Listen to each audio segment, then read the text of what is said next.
स्वर्णिम मध्य प्रदेश छत्तीसगढ़ में आपका स्वागत है और मैं हूं आपके साथ लोकेश जगवानी।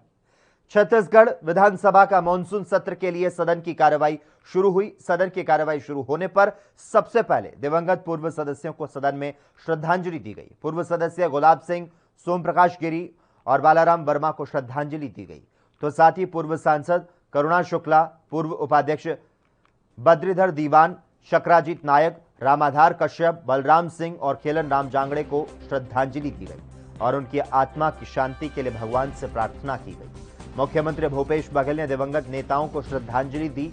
करुणा शुक्ला को लेकर सीएम भूपेश बघेल ने कहा कि अटल जी के व्यक्तित्व जैसा ही करुणा शुक्ला का भी व्यक्तित्व है और साथ ही उन्होंने कहा कि प्रदर्शन में भाग लेती रहीं। उससे पहले विधानसभा में प्रवेश से पहले विधायकों की स्क्रीनिंग की गई थी।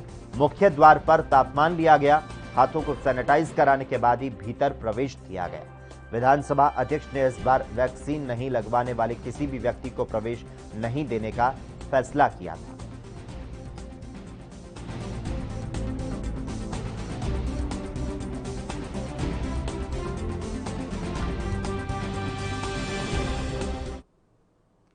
छत्तीसगढ़ के रायपुर में आदिवासी विधायक बृहस्पत सिंह के गंभीर आरोपों का मंत्री टीएस सिंहदेव ने जवाब दिया। मंत्री सिंहदेव ने कहा कि यह साजिश नहीं, भावनाएं हैं, समय के साथ शांत हो जाती है। दबाव की स्थिति में भावनाएं सामने आ जाती है। ऐसी बातों में बैठकर समाधान करना चाहिए। टीएस सिंहदेव ने स्पष्ट कहा कि उस क्षेत्र में और छत्तीसगढ़ में लोग मेरे बारे में जितना जानते हैं मुझे बताने की जरूरत नहीं है। छवि खराब करने के बात पर उन्होंने कहा कि मेरी छवि सार्वजनिक है, कोई छुपी हुई नहीं है। रही बात मेरे पुरखों ने क्या किया, सरगुजा में सभी जानते हैं। उन्होंने किसको कितना प्रताड़ित किया, इन आरोपों या फिर किसकी कितनी मदद की, इस पर बताने की कोई जरूरत नहीं है। ये सब आपस की बातें हैं, पार्टी के अंदर की बातें हैं। अभी बहुत सौहार्दपूर्ण वातावरण में हम लोगों ने चर्चा की। विधानसभा की स्ट्रैटेजी के संदर्भ में गहन विचार विमर्श हुआ और साथ मिलकर सब काम कर रहे हैं, साथ मिलकर सब काम कर रहे हैं। लेकिन ऐसी बातें हो सकता है भावना में कभी कोई बात हो, उसमें बात नहीं आती। अभी तो मिले हम लोग, साथ में मिले, साथ में बात करना, साथ में भोजन भी लेना, तो कहीं कोई बात मन में आ भी जाए अगर तात्कालिक, तो बातचीत करके सारी चीज निराकृत भी। ऐसे आरोपों पर क्या कहेंगे? क्या आपका कहना है? आप पे आरोप लग रहे हैं कि आप वहां पर दबाव बनाते हैं, किसी को परेशान करते हैं, ऐसे आरोपों पर क्या कहना है? उस क्षेत्र में और कुछ हद तक छत्तीसगढ़ में मैं समझता हूं कि शायद मैं खुद जितना अपने आप को नहीं जानता, मेरे से उससे ज्यादा लोग जानते हैं मेरे बारे में, तो उसके आगे बहुत कुछ कहने को नहीं है। सर, लेकिन ये आरोप, मेरी छवि सार्वजनिक है, कोई छुपी हुई नहीं है। मेरे बाप दादाओं ने क्या किया होगा, सरगुजा के बाहर पता नहीं लोग कितना जानते हैं नहीं जानते हैं। सरगुजा में तो लोग जानते होंगे, उन्होंने कितनों को प्रताड़ित किया, कितनों का साथ दिया, कितनों को मदद करने की कोशिश की, कितनी अपनी जिम्मेदारियां निभाई। तो मुझे नहीं लगता है कि और कुछ कहने की जरूरत है। ये लोगों की बात है। ये कोई साजिश है आपके खिलाफ? साजिश हो रहा है सर? भावनाएं हैं, मुझे लगता है। सर, भावनाएं समय के साथ शांत हो जाती हैं। क्या ये रिपोर्ट आप क्या आला कमान को देंगे, इस मसले की जानकारी देंगे, क्योंकि वो तो पत्र लिख रहे हैं? ये तो पार्टी की बात है, पार्टी। वहीं विधायक बृहस्पत सिंह द्वारा मंत्री टीएस सिंहदेव पर लगाए आरोपों पर पूर्व मुख्यमंत्री रमन सिंह का बयान भी सामने आया। रमन सिंह ने कहा कि 2.5 साल आते आते कांग्रेस के कितने रूप देखने को मिल रहे हैं। ऐसे में लग रहा है कि अंदर ही अंदर बड़ा विभाजन दिखाई दे रहा है। उन्होंने कहा कि ऐसा लगता है कि 2.5 साल आते आते कांग्रेस पूरी तरह से विभाजित हो चुकी है। राजनीतिक दृष्टि से कांग्रेस की हालत विभाजित है। पूर्व सीएम ने कहा कि छत्तीसगढ़ में 15 साल में ऐसा मौका नहीं देखा जो अभी देखने को मिल रहा है। यह जांच का विषय है। विधायक बृहस्पत सिंह के आरोप को लेकर मामला सदन में गूंजा। सदन में विपक्ष ने जमकर हंगामा किया। विपक्ष के नेताओं ने इस मामले में जांच की बात कही। ये दुर्भाग्यजनक है और दुर्भाग्यजनक इसलिए भी है कि एक ही दल के 2 सदस्य एक दूसरे के ऊपर आरोप प्रत्यारोप लगा रहे हैं। ये अपने आप में भी बहुत बड़ा विषय है और छत्तीसगढ़ के विधानसभा में, छत्तीसगढ़ में 15 साल में हमने ऐसा मौका नहीं देखा जो 2.5 साल में। छत्तीसगढ़ बीजेपी के प्रदेश प्रवक्ता के रूप में प्रदेश के कांग्रेस सरकार की लगातार आलोचना और बयान जारी करने वाले पूर्व मंत्री केदार कश्यप ने मुख्यमंत्री भूपेश बघेल को पत्र लिखकर सरकार पर बस्तर में आदिवासियों के संवैधानिक अधिकारों के अतिक्रमण करने का आरोप लगाया। पत्र में 3 विषयों की चर्चा की गई। कश्यप ने कहा कि अप्रैल मध्य से लेकर जून अंत तक बस्तर सहित पूरे छत्तीसगढ़ में लॉकडाउन की स्थिति थी। बस्तर में 144 धारा लागू थी, जिसके बीच राज्य सरकार को आनन फानन में बस्तर विकास खंड के 12 गांवों के ग्रामीणों को बुलाकर जन सुनवाई आयोजित करने की हड़बड़ी समझ से परे है। कांग्रेस के स्थानीय विधायक ग्राम चपका में उद्योग की स्थापना के लिए खेती और उपजाऊ जमीन देने के लिए उद्योगपतियों के साथ मिलकर काम कर रहे हैं। स्थानीय आदिवासियों के खिलाफ प्रकरण दर्ज कराया गया। पत्र में साथ ही मामला जो है वो भी उठाया गया। देश में बढ़ती महंगाई और पेट्रोल डीजल के दामों को लेकर इंदौर में मध्य प्रदेश युवा कांग्रेस ने साइकिल यात्रा निकालकर डीआईजी कार्यालय का घेराव करते हुए जमकर प्रदर्शन किया। इस दौरान पूर्व मंत्री सज्जन सिंह वर्मा ने प्रधानमंत्री नरेंद्र मोदी और मध्य प्रदेश के मुख्यमंत्री शिवराज सिंह चौहान पर जमकर हमला बोला।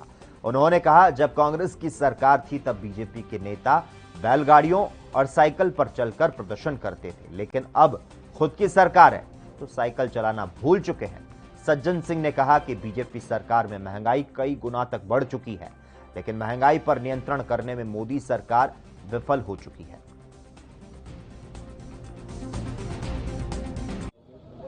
इसलिए निकाली गई कि हमारे मुख्यमंत्री शिवराज चौहान साइकिल चलाना भूल गए हैं। जब देश में मनमोहन सिंह जी की कांग्रेस की सरकार थी, जब रोज कहीं ना कहीं साइकिल निकाल के चल देते थे महंगाई के विरोध में, डीजल पेट्रोल में महंगे के विरोध में, अब साइकिल चलाना भूल गए। तो योग कांग्रेस के साथियों ने कहा कि हम साइकिल बताते हैं भैया कैसे चलती है।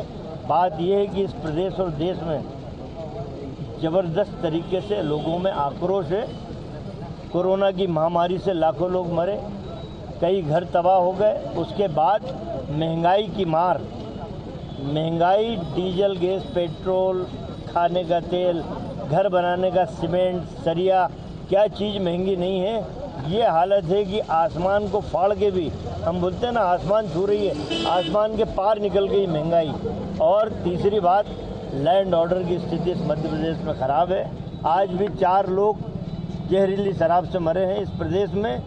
शराब माफिया, भू माफिया, रेत माफिया ने शिकंजा गाड़ रखा है। जी और सभी युवा साथियों ने एक बड़ी तादाद में साइकिल रैली का आयोजन करा है। ये साइकिल रैली शिवराज सिंह चौहान मुख्यमंत्री को और प्रधानमंत्री नरेंद्र मोदी जी को याद दिलाना चाहेंगे कि जिस तरह से पहले वो महंगाई के 1 रुपया बढ़ता था, वो जमीन पर आ जाते थे, खून के आंसू बहाते थे, मगरमच्छ के आंसू बहाते थे। आज महंगाई 100 पार हो गई है, 110 पार पेट्रोल डीजल हो गया है। आज खाने के लिए लोगों के पास पैसा नहीं है, दवाई खाने का पैसा नहीं है, घर चलाने के लिए पैसा नहीं है। आज पेट्रोल महंगा, डीजल महंगा, तेल महंगा और दूध भी महंगा है। अगर कुछ चीज सस्ती है तो वो सिर्फ आम आदमी की जान है। और इसलिए आज महंगाई के विरोध में, और जिस तरह से हमने प्रधानमंत्री मांगा था, ये प्रधानमंत्री तो नहीं, ये जग्गा जासूस बनकर अपने ही लोगों पर जासूसी करने का काम कर रहा है। और जो अधिकारी हैं, जो जज हैं, उनको ब्लैकमेल करने का काम कर रहा है। तो हम इसका पुरजोर विरोध करते हैं। श्रावण के पहले सोमवार पर मुख्यमंत्री शिवराज सिंह चौहान महाकाल दर्शन करने सपरिवार उज्जैन आए। मंदिर में पूजन करने के बाद वे भोपाल के लिए रवाना हो गए। दरअसल मुख्यमंत्री चौहान हेलीकॉप्टर से उज्जैन आने वाले थे, लेकिन मौसम खराब होने के कारण उनके तय कार्यक्रम में फेरबदल हुआ। वे कार से उज्जैन आए। उज्जैन पहुंचने पर बीजेपी नेताओं ने उनका स्वागत किया। मुख्यमंत्री कहीं रुके नहीं और सीधे महाकाल मंदिर पहुंचे। यहां पर लघु रुद्र अनुष्ठान में शामिल हुए। आपको बता दें, श्रावण सोमवार पर मुख्यमंत्री चौहान उज्जैन आते रहे हैं। बीते वर्ष उनकी पत्नी साधना सिंह हर श्रावण सोमवार पर उज्जैन बाबा महाकाल के दर्शन करने आई थी। कोरोना काल से पूर्व सीएम महाकाल की सवारी में भी शामिल होते रहे।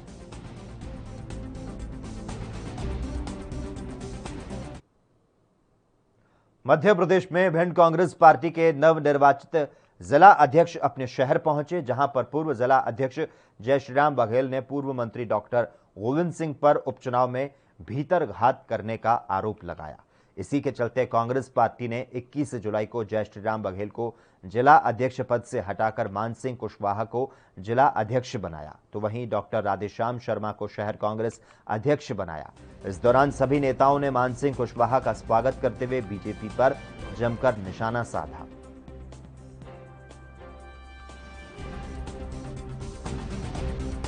आज कार्यकर्ताओं ने जिस उम्मीद और उत्साह के साथ जिस तरीके से पूरे जहाँ से भिंड का सीमा तय शुरुआत होती है वहाँ से लेके कार्यक्रम स्थल तक जो उत्साह दिखा, निश्चित तौर पर मुझे नहीं लगता आज उन्होंने मुझे एक भरोसा दिला दिया, इस कार्यक्रम के माध्यम से एक संदेश दे दिया कि कांग्रेस बहुत एकजुटता के साथ मजबूत है और इस तानाशाह सरकार के लिए आगे जो आपने कहा कि आगे क्या करेंगे, आज देख रहे हो आप जिले में इतनी व्याप्त समस्याएं हैं, प्रदेश स्तर पर महंगाई चरम सीमा पर है। मध्य प्रदेश के मंडला के बमहनी बंजर पुलिस ने विक्षिप्त महिला के साथ दुष्कर्म मामले में 2 आरोपियों को गिरफ्तार किया। जानकारी के मुताबिक आरोपी उग्रसेन जघेला 60 वर्ष और रघुवीर व्याम 70 वर्ष के हैं, जो कि विक्षिप्त महिला को अपने घर ले जाकर उसके साथ जबरदस्ती कर रहे थे। पीड़ित महिला मानसिक रूप से ठीक नहीं है।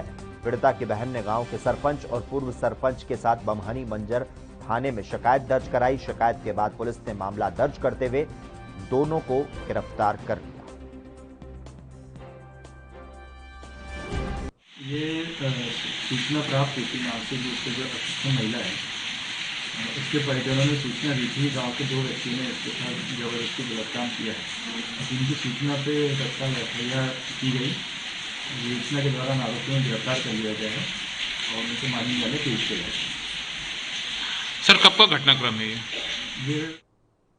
छत्तीसगढ़ के सुकमा में नक्सली होने की सूचना पर गश्ती करने गए पुलिस बल और एसटीएफ की टीम पर पहले से घात लगाए नक्सलियों ने हमला कर दिया। तो वहीं पुलिस की जवाबी कार्रवाई को और पुलिस के बढ़ते दबाव को देखकर नक्सली जंगल, झाड़ी और पहाड़ की आड़ लेकर भागने में सफल हुए। तो वहीं पुलिस ने मुठभेड़ के बाद जब तलाशी अभियान चलाया तो घटनास्थल पर एक काली वर्दीधारी अज्ञात नक्सली का शव बरामद किया गया। आपको बता दें, पुलिस को शव के पास से भारी मात्रा में असला बरामद हुआ है, जिसमें 1 नग कंट्री मेड बंदूक, 14 नग इलेक्ट्रिक डेटोनेटर, 2 नग जिलेट्रिन रॉड और 1 नग एसएलआर मैगजीन, 1 नग दिशा सूचक यंत्र, कुछ दूरी पर 1 नग भरमार बंदूक, 1 नग टिफिन बम समेत अन्य दैनिक उपयोगी सामान बरामद किया गया। लगभग 4 से 5 बजे के बीच में हमारी टीम्स का एक दल जो आबू डोंगरी के पास से गुजर रहा था, उस पर नक्सलियों ने ताबड़तोड़ फायरिंग की और नक्सलियों ने हम लोगों को घेरने का वहाँ प्रयास किया, लेकिन सीआरपीएफ का दल साथ ही साथ हमारी डीआरजी टीम्स ने मिलके उनकी घेराबंदी को तोड़ा और उनको काउंटर फायर दिया। इसके बाद अपनी जान बचाने के लिए जो इन्होंने फायर किया, उसमें नक्सली लोगों को काफ़ी लोगों के घायल होने की संभावना व्यक्त की जा रही है हमारे जवानों के द्वारा।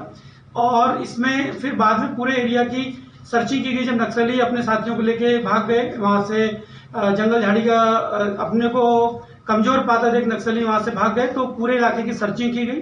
सर्चिंग के दौरान हमें एक पुरुष नक्सली का शव वहाँ से बरामद हुआ, जिनको बाद में आइडेंटिफाई किया गया है। उनका नाम जो है वो कुंजाम भीमा, उनके पिता का नाम मल्ला है और ये अभी पद्मा पारा के हैं। ये जन मिलिशिया कमांडर के तौर पे नक्सल संगठन में थे और इन पे छत्तीसगढ़ शासन के द्वारा 1 लाख का इनाम पूर्व से ही घोषित है। तो इस प्रकार हमारी जिला पुलिस सीआरपीएफ की संयुक्त टीमों को एसटीएफ के साथ बड़ी सफलता हाथ लगी है, जिसमें नक्सलियों द्वारा हमको घेरे जाने की कोशिश नाकाम हुई है और साथ ही साथ क्षेत्र में शांति और व्यवस्था। आज सावन का पहला सोमवार है। हिंदू पंचांग के अनुसार श्रावण कृष्ण पक्ष तृतीया और सावन का पहला सोमवार है। हिंदू धर्म में सावन मास के साथ ही इस सोमवार को विशेष महत्व दिया जाता है। इस महीने में भगवान शिव और माता पार्वती की पूजा की जाती है। सावन शुरू होते ही मंदिर और शिवालय में हर हर महादेव का उद्घोष उठने लगा है। सावन के पहले दिन सोमवार को रुद्राभिषेक और जलाभिषेक किया गया। तो वहीं कोरोना संकट के चलते ज्यादातर लोगों ने घर पर ही भगवान शिव की विधि विधान के साथ पूजा की। सावन मास एक ऐसा मास होता है जिसमें अपने आप ही भक्तों में अपने आप ही आनंद की उत्साह होता है, क्योंकि सावन मास में भक्तों के द्वारा आप देखते हैं कि सावन मास में प्रकृति भी अपना रूप बताती है। जिस तरीके से पतझड़ का 12 महीने मौसम रहता है, बस सावन आते से ही हरियाली छा जाती है। और भगवान से ही प्रार्थना की जाए, जिस प्रकार प्रकृति का रूप हरियाली के रूप में होता है, उसी प्रकार हमारा जीवन भी 12 महीने हरियाली के रूप में हरा भरा रहे, ये भगवान से हम लोग सावन मास में प्रार्थना करते हैं। सावन मास में विशिष्ट शिव जी का पूजन किया जाता है। ऐसा कहते हैं कि जो भक्तगण 12 महीने भगवान भोलेनाथ की पूजा नहीं कर सकता, वो केवल सावन मास में भगवान भोलेनाथ का पूजन एवं अभिषेक करता है तो साल भर पूजा करने का उसको फल की प्राप्ति होती है। और सावन मास में अगर प्रतिदिन वो पार्थिव शिवलिंग का अगर निर्माण करता है तो उसे विशेष कृपा प्राप्त होती है। मेरा भक्तों से अनुरोध है कि सावन मास में जो मंदिर नहीं जा सकते वो अपने घर पर भी शिवलिंग का निर्माण करके भगवान भोलेनाथ का पूजन कर सकते हैं, क्योंकि ये महीना। खबरों का सिलसिला लगातार जारी रहेगा। हम यहां पर रुकते हैं एक छोटे से ब्रेक के लिए।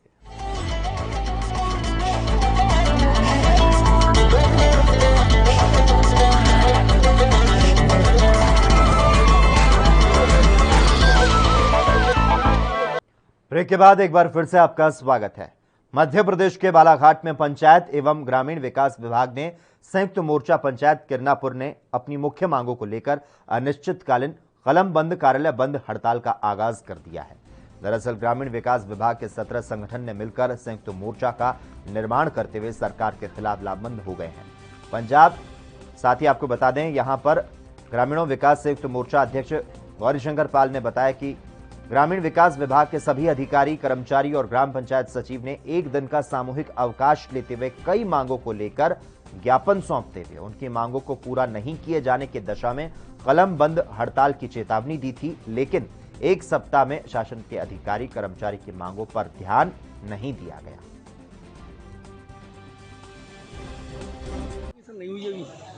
देखिए, हमने इसके पहले 12 तारीख को ज्ञापन दिया था सभी जिला मुख्यालय पर संयुक्त मोर्चा के तत्वाधान में, जिसमें 7 दिन का समय दिया गया था, परंतु सरकार ने हमारी कोई मांगें नहीं मानी।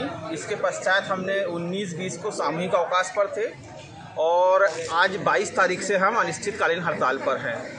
कल हमारा संयुक्त मोर्चा के जो प्रदेश संगठन के प्रभारी हैं वे सभी माननीय मंत्री जी पंचायत एवं ग्रामीण विकास विभाग के आह्वान पर उनसे मिलने के लिए गए थे। उन्होंने अपने बंगले पर बुलवाए, चर्चा किए। चर्चा के दौरान उन्होंने मतलब कोई सार्थक परिणाम नहीं निकल पाया। इस कारण हम प्रदेश नेतृत्व के आह्वान पर। वहीं नक्सल मोर्चे पर सुकमा पुलिस को बड़ी सफलता मिली है। पुलिस ने 17 बड़ी घटनाओं में शामिल नक्सली कमांडर टाइगर को गिरफ्तार किया। एसपी सुनील शर्मा ने इसकी पुष्टि की। जानकारी के अनुसार नक्सली कमांडर टाइगर क्विस्टाराम इलाके के बड़े घटनाओं में शामिल रह चुका है। इसके अलावा पालोड़ी इलाके में एंटी लैंडमाइन व्हीकल ब्लास्ट का मास्टरमाइंड यही था। आपको बता दें, एंटी लैंडमाइन व्हीकल ब्लास्ट में 9 जवान शहीद हुए थे। टाइगर ने ही 2020 आईईडी ब्लास्ट किया था। ब्लास्ट में सीआरपीएफ के डिप्टी कमांडेंट शहीद हुए थे। इसके अलावा कई बड़ी घटनाओं में टाइगर शामिल था। पुलिस जल्द ही प्रेस कॉन्फ्रेंस में इसका खुलासा भी करेगी।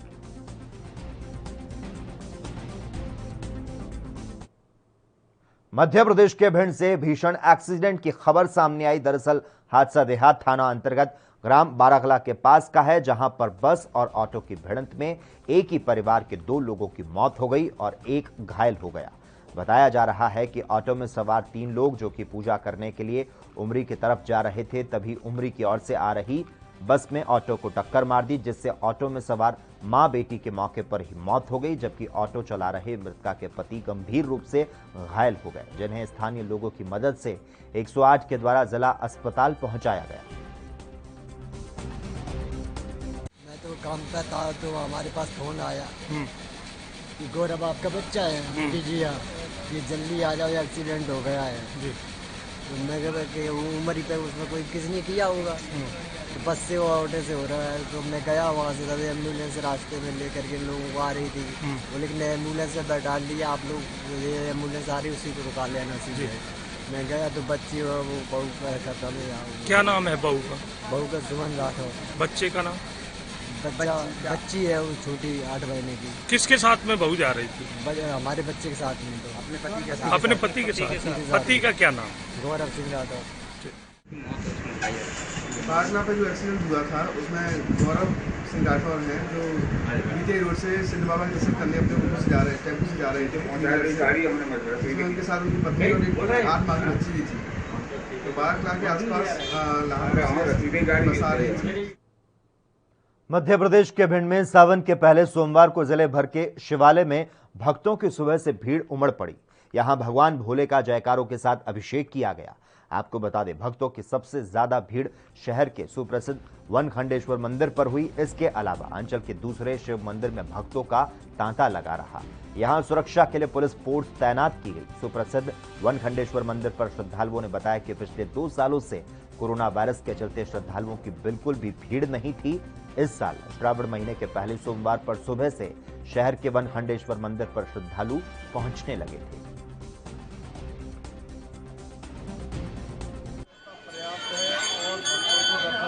अच्छी तरह से हो रहे हैं, कोई भीतर भीड़ मतलब रुक नहीं रहा है, सभी आराम से दर्शन करके निकलते जा रहे हैं। और श्रावण के सोमवार का विशेष महत्व तो सभी जगह बहुत विशेष। विगत 2 वर्षों से मंदिर प्रबंधन द्वारा पूरे कोरोना गाइडलाइन का पालन किया जा रहा है। आज प्रथम सोमवार है श्रावण का। इस समय भी मतलब शासन की तरफ से और मंदिर प्रबंधक की तरफ से भी कोरोना गाइडलाइन का पूर्ण पालन किया जा रहा है। कुछ श्रद्धालु जो उत्साह साल 2021 में 26 जुलाई को सावन का पहला सोमवार है। हिंदू कैलेंडर में सावन 5वां मास है, जो भगवान शिव को अति प्रिय माना जाता है। ऐसे में इस दौरान पड़ने वाले सभी सोमवार का विशेष महत्व होता है। सावन में भगवान शिव और माता पार्वती की पूजा अति विशेष मानी जाती है। इसी कड़ी में मध्य प्रदेश के भोपाल में सावन शुरू होते शिवालय में बम बम भोले और हर हर महादेव के जयकारे लगने शुरू हो गए। साल 2021 के सावन के पहले सोमवार पर जहां देश भर में कई जगह पर रुद्राभिषेक और जलाभिषेक किया जा रहा है, तो वहीं कोरोना संकट के चलते कई लोग घरों में भगवान शिव की विधि विधान के साथ पूजा करते नजर आए। अधिकांश मंदिरों में कोरोना गाइडलाइन के तहत भगवान शंकर के दर्शन कराए गए।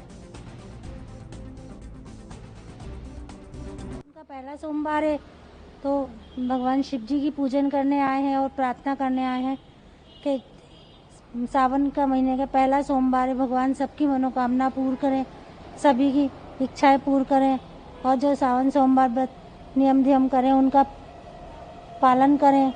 और जो कोरोना अभी जो हमारा इतना संकट का काल गया है, कोरोना काल, इसमें लोगों की इतने मतलब बेबस लोग बेमतलब में मारे गए हैं, उनकी सबकी आत्मा की शांति के लिए प्रार्थना करने आए हैं। भगवान भोलेनाथ सबकी आत्मा को शांति दे और देश में सुख शांति बनाए और ये कोरोना काल जो चल रहा है इससे मुक्ति पाए। यही प्रार्थना करने सावन मास के प्रथम सोमवार को हम श्री शिव भगवान जी से प्रार्थना करने आए हैं। और इसी के साथ ही स्वर्णिम मध्य प्रदेश छत्तीसगढ़ में बस इतना ही। और तमाम अहम खबरों के लिए लगातार आप देखते रहिए ANB न्यूज।